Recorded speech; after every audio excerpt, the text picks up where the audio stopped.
I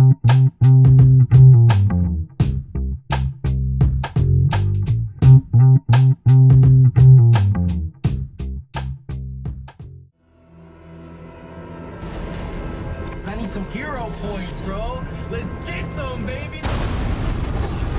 Anybody hurt? Contact!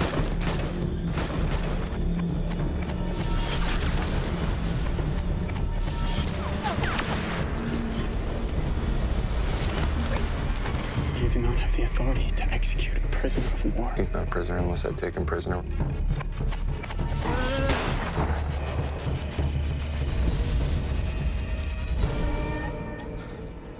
You plan to let him bleed out? He needs a surgeon. We have to take him in. We are representing the United States of America. Who are we?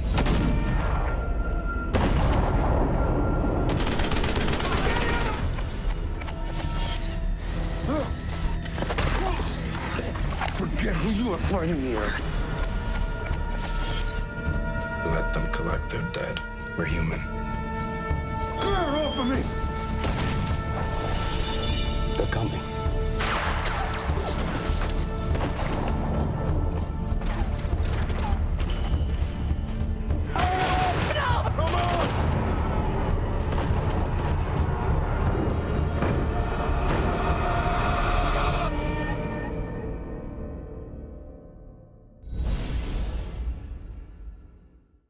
Hello.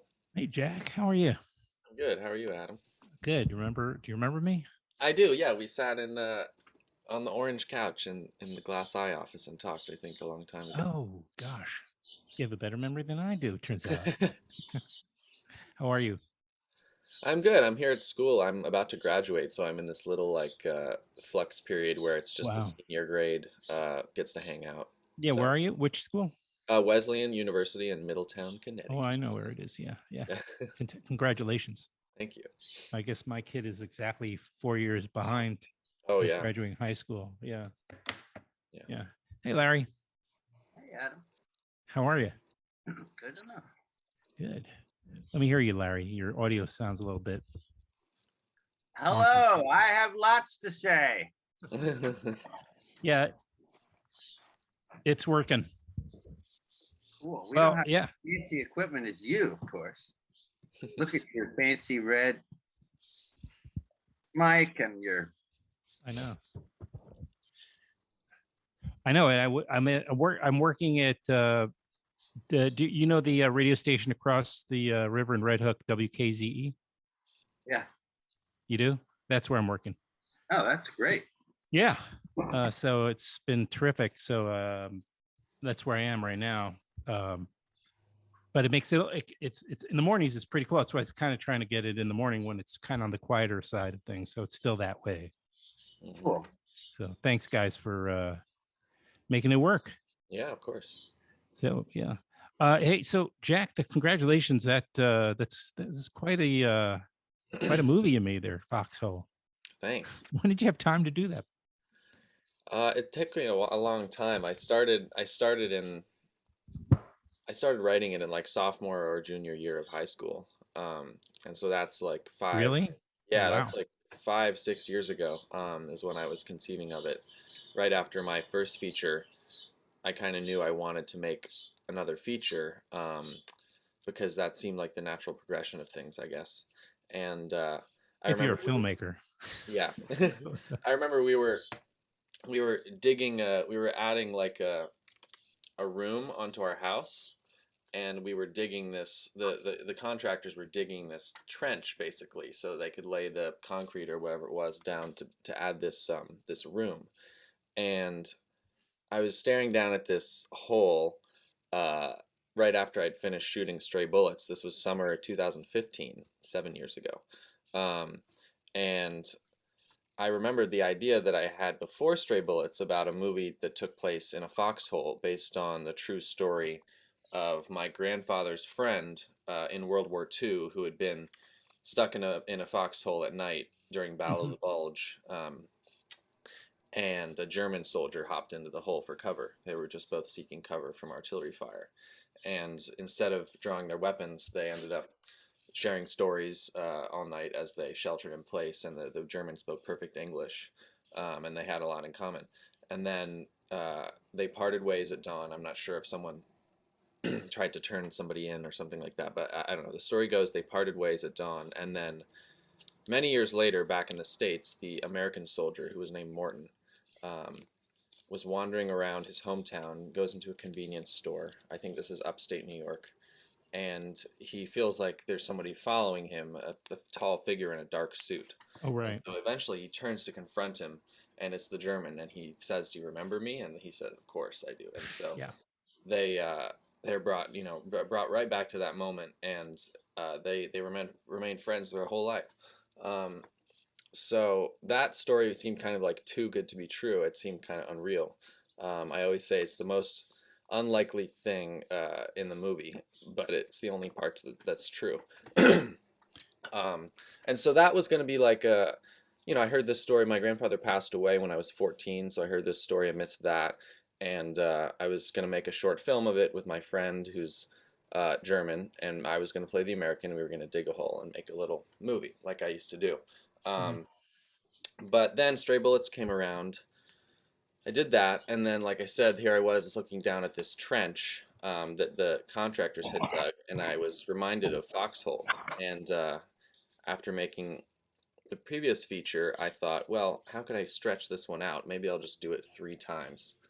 I'll tell a story like this 3 different ways in 3 different time periods, because I was coming at it with the aesthetic allure of the war film and how many different looks that those types of movies can have based on the Mhm. time periods. The black and white came to mind based on the classic Hollywood films to do the World War I section that way. And then, of course, the sort of bleach bypass look for the Iraq sequence because I'd grown up on movies like Hurt Locker. Hold on, though. Wait one sec, Oh, though. sure. You're skimping over this idea that just sort of occurred to you to make that into 3 different wars, 3 entirely different time periods, but using the same actors playing in it or the same roles, really. And Yeah.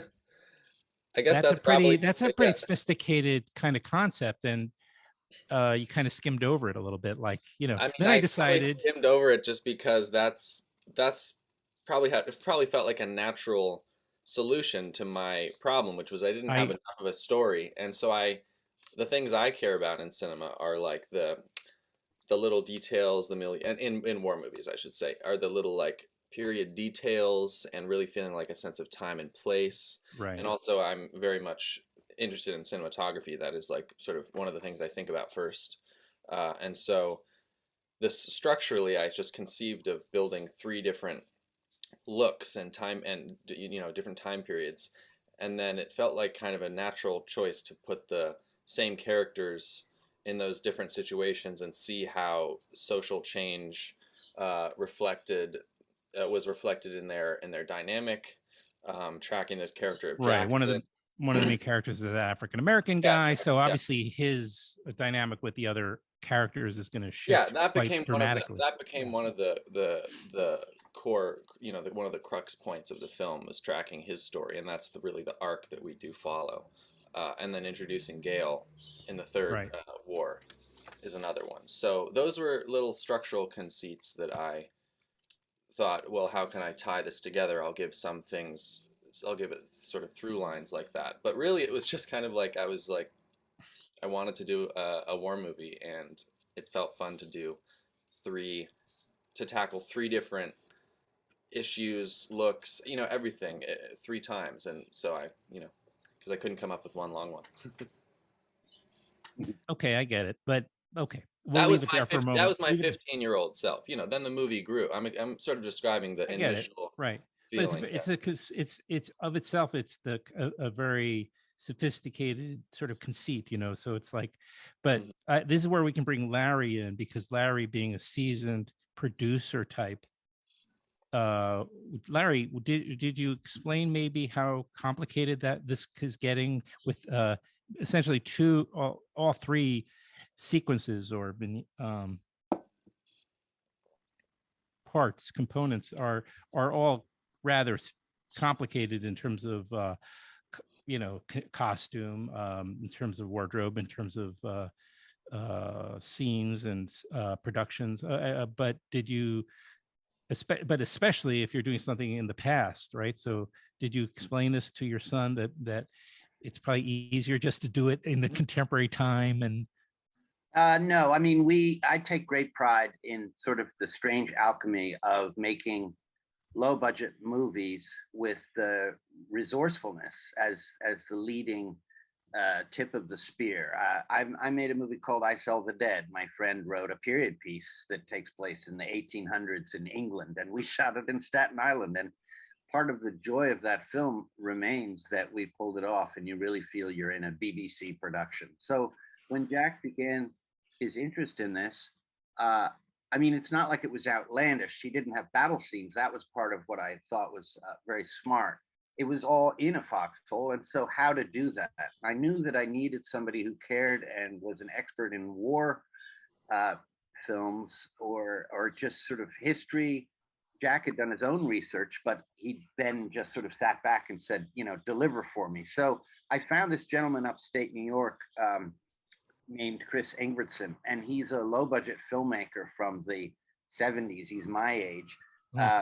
And he's also a war enthusiast, and he had a lot of this gear. And I met him through my other friend, James McKenney, who I've made films with for years. So the two of them I brought on as producers. And with Ingridson, he really could speak to Jack about the weaponry.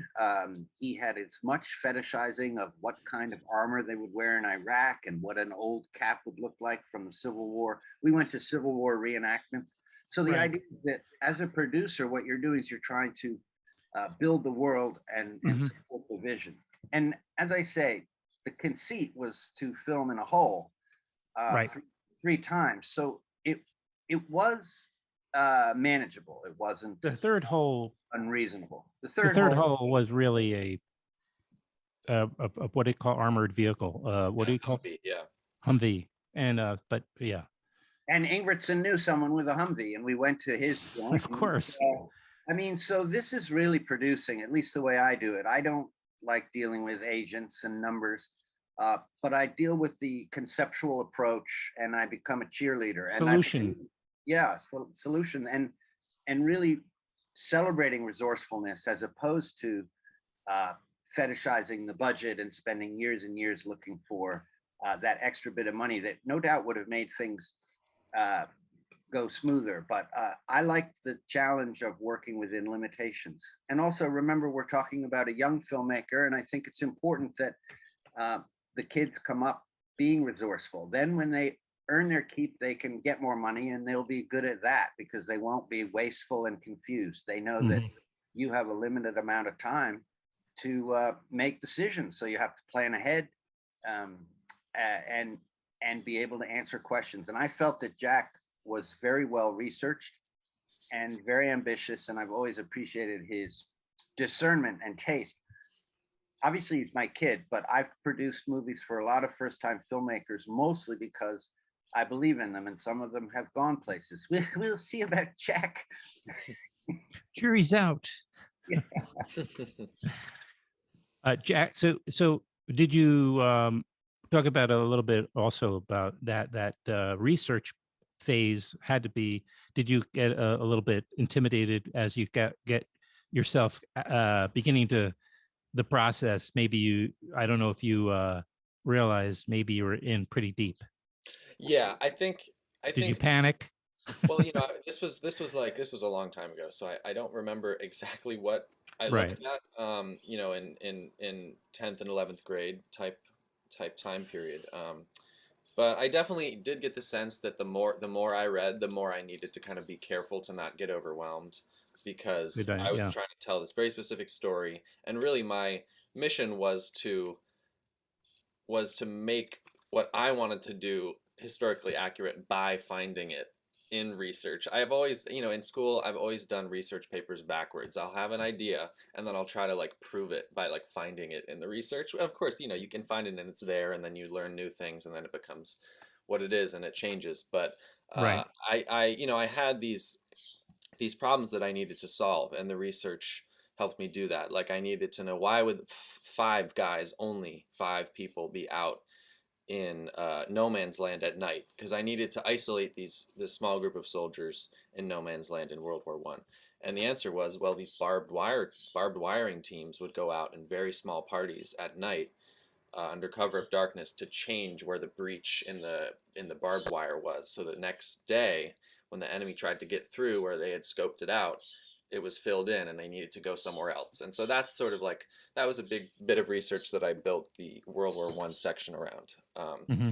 So little things like that like helped me tell the story, but I was also careful to not read too much and get overwhelmed, because I was tackling such lofty subject matter, and you know, I was really trying to hone in on a few details, and put the characters first. And I think I read a lot of firsthand accounts. That was like some of my favorite stuff to read, like Civil War letters and that kind of thing, which I use in the movie. I wrote the ones in the movie, but I used that motif of a letter home.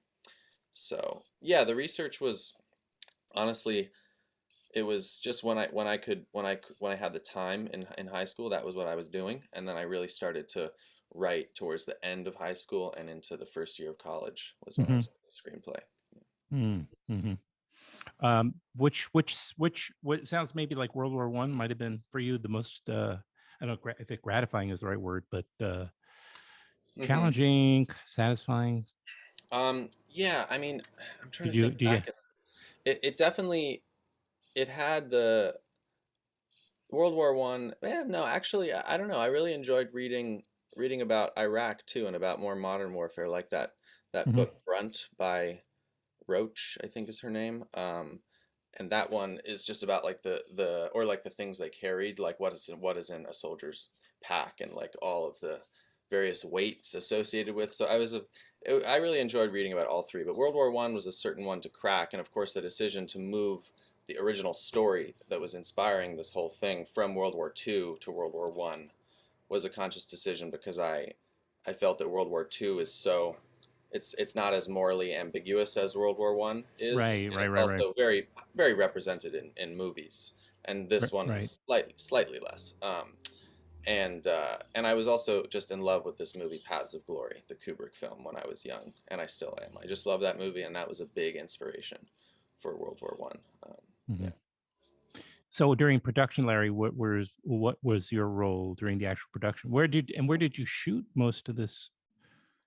Well, once again, we're trying to solve problems by making a very tiny film.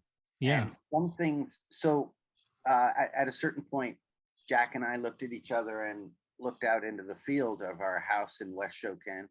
And we said, well, really, that's where we need to shoot. I'd been searching for fields far and wide, 45-minute drive to sort of what seemed like more pastoral looks, and maybe this looks like Germany. But in the end, we said, no, we're going to shoot in the front yard, dig a hole, and that's going to save us some money. And then we bought a wedding tent, and we put it over the hole, and then we filled that tent with fog.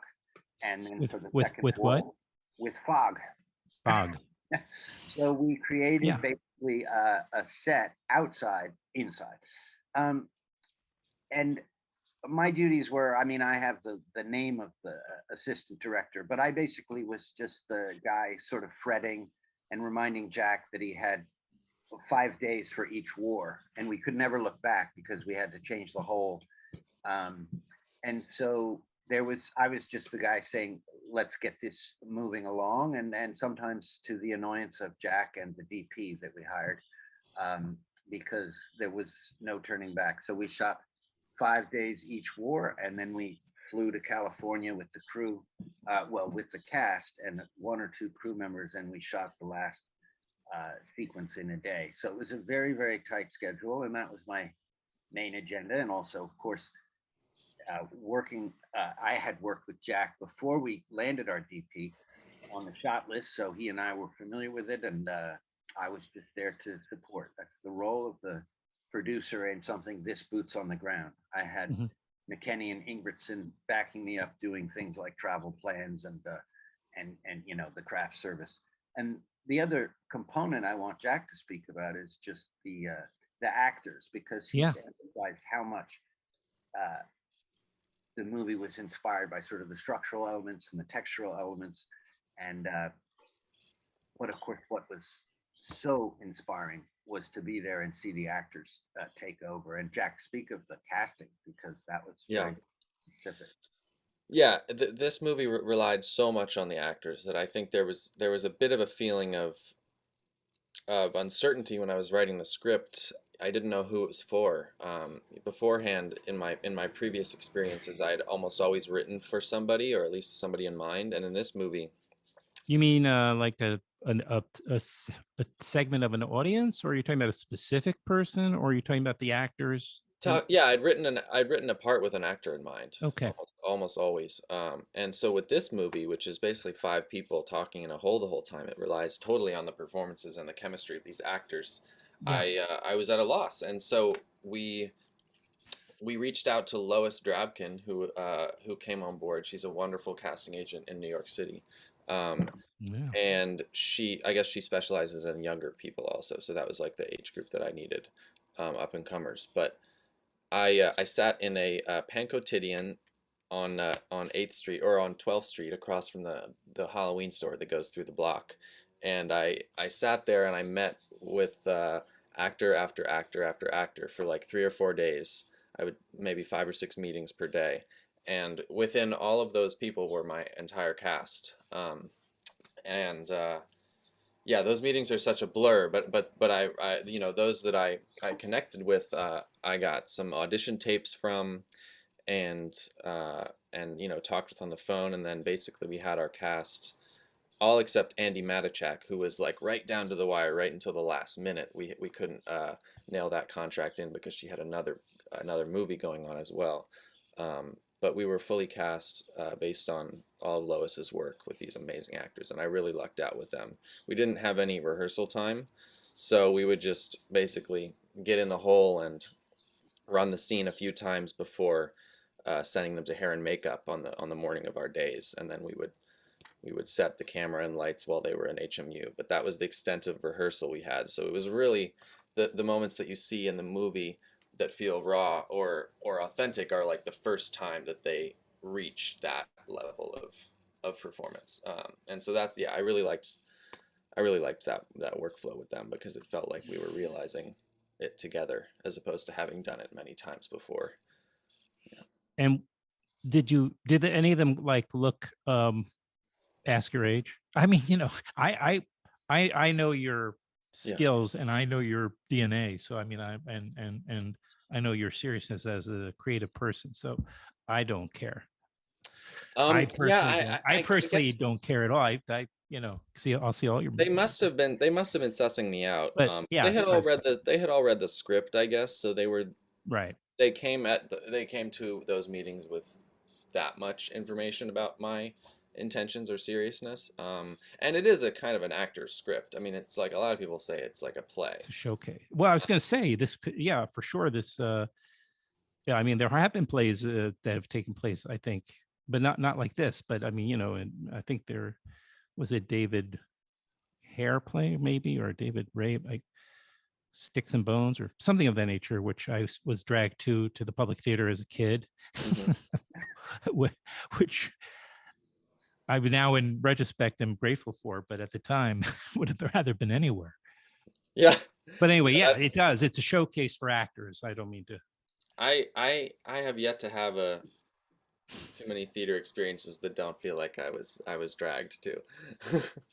It's just not my medium. I don't connect with it very much. But Oh, really? Yeah. I still don't. I mean, it's I can enjoy it. I can enjoy it when maybe I know the people in it and it feels really fun in that way. Sure. But yeah, it's never clicked for me. So that's why when people talk about it's like a play, you know, oh, you should do it a play, I'm just like, come on, give me a break. It's a movie, please.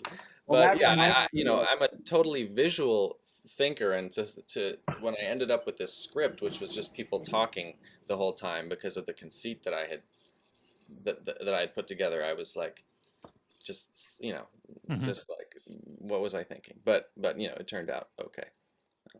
So we should speak about the DP, because considering how essential that is to the movie, it didn't come easily.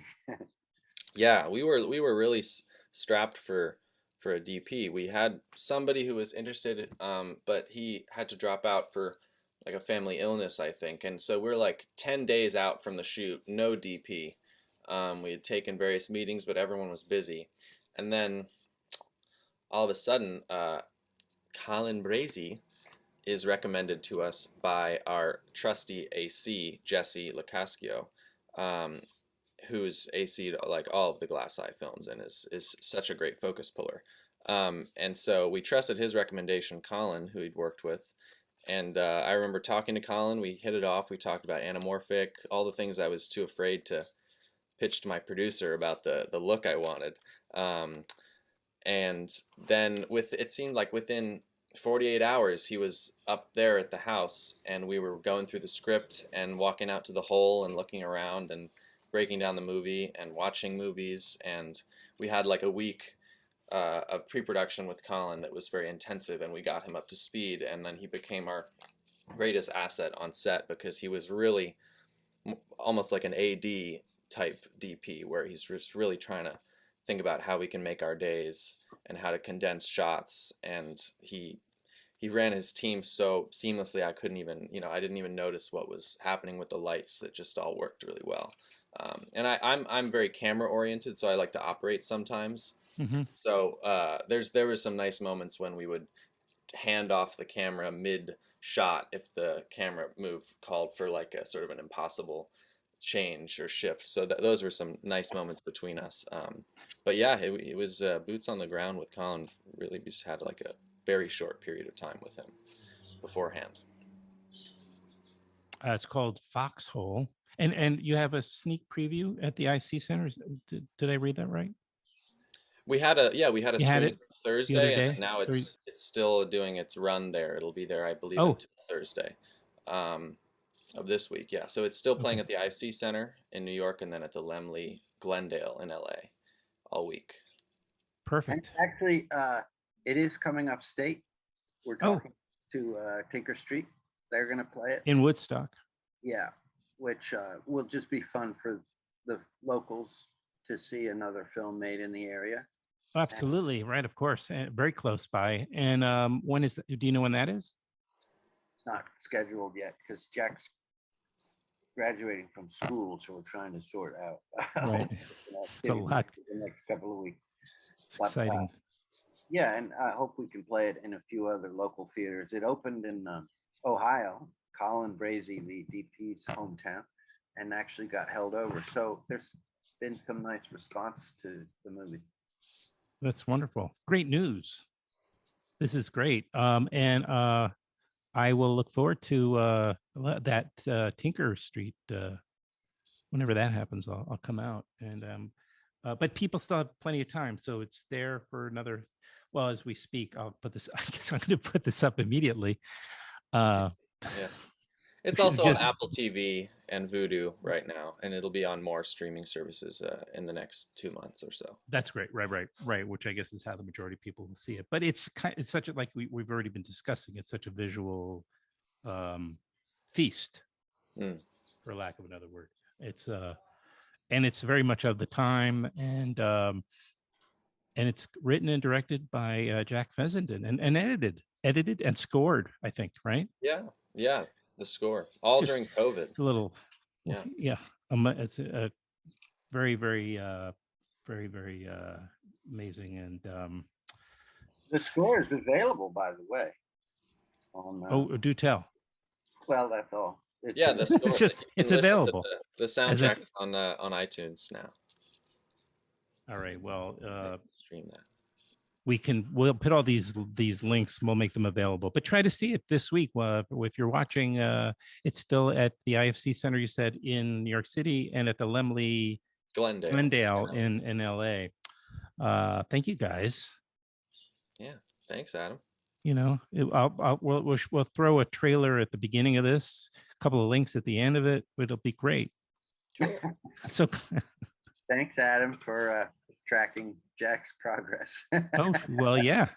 I was I don't know if Jack will remember, but it was at the Woodstock Film Festival screening of, or premiere of Stray Bullets that my son and I were at that screening. So you're right, Larry.